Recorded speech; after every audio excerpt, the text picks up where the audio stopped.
Attorney, in regard to his opinion of the jurisdiction of this commission by reference to certain portions of the Motor Vehicle Code and attendance. Well, I guess, Ty, I am going to rule you out of order. I would like to have the district attorney and... In closing, the Whittlesey Bell Group would offer the affidavit of Mr. Bossy for your record. We certainly will make that a part of the record. And would endorse the bill insofar as it regulates and at least renders somewhat more safe in their view the operation of these vehicles. Thank you.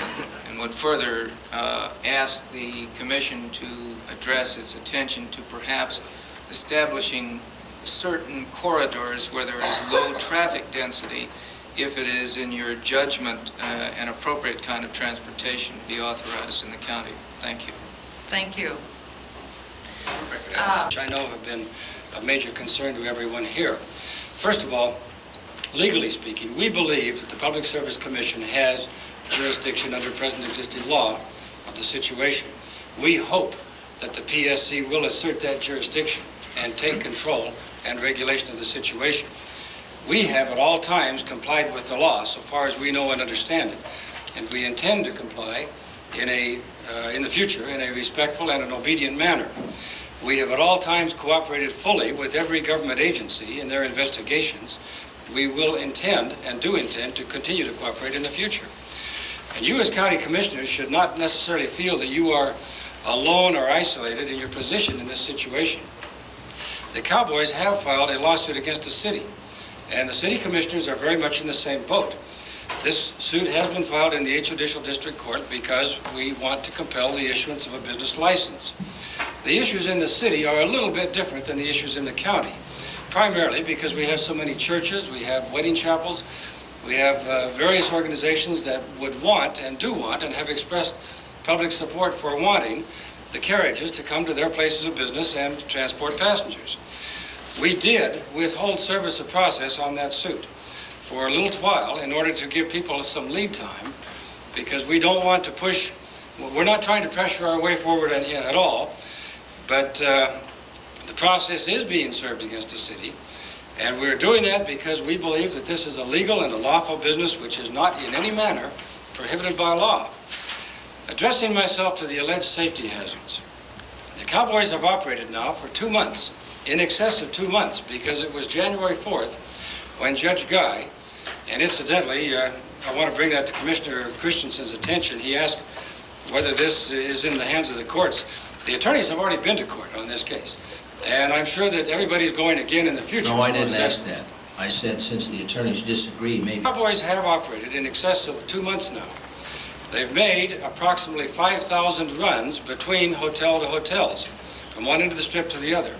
There has been, in fact, no substantial obstruction of traffic whatever, no delaying of bus schedules, no required rerouting of vehicles whatever, no road hazards, and virtually no complaints.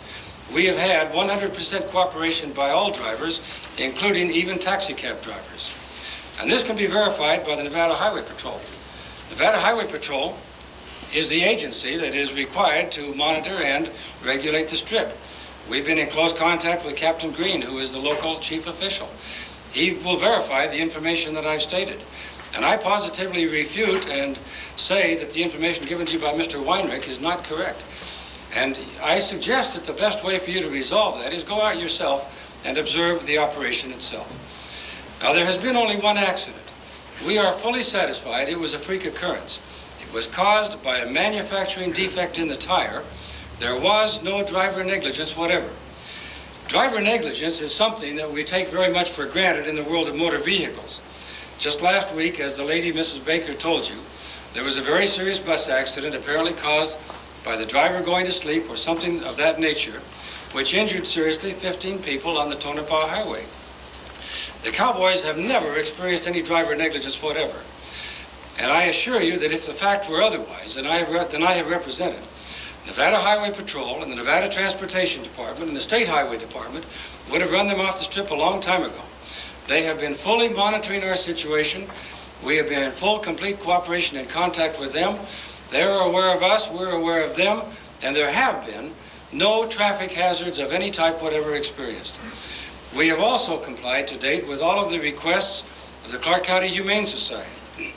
At this time, I can state categorically that I do not know of one single statute, one rule, or one regulation of any government agency of which we presently stand in violation. We hope to resolve the Public Service Commission aspect of this situation by some other manner than litigation. It's pretty difficult to maintain a dialogue with the 5-member commission, and still, there is going to be a hearing held next Tuesday on this by the PSC here in Las Vegas, and we are prepared fully to meet all discussion, to discuss every aspect of it, including the aspect of competition, allocation of resources, all the questions you customarily get into when you deal with the Public Service Commission. Very briefly, before I close, I would like to, and I'm coming toward a conclusion here, I would like to direct your attention to the issue of the trolleys, because the trolleys are coming. And the trolleys, while I don't want to get into that in detail, I want to point out to you that the trolleys are slow-moving vehicles. They are strictly on-road vehicles. They start and they stop entirely on the road, whereas our carriages spend a great deal of time off the road. People like to take photographs. They like to pet the horse. They like to say ooh and ah. And all of this is done off the road, not on the road. If you think that there are traffic hazards now, wait till the trolleys come, because those will really slow down traffic on the strip. And personally, I think that's a good idea, because I myself can tell you about some fatalities that happened on the strip. And basically, I feel that Mrs. Baker is correct. The 35-mile-per-hour speed limit on the strip is too fast. It's one of the most beautiful scenic views in the entire country. You ought to get into a horse-drawn carriage and take a tour of the strip and see what beautiful scenery it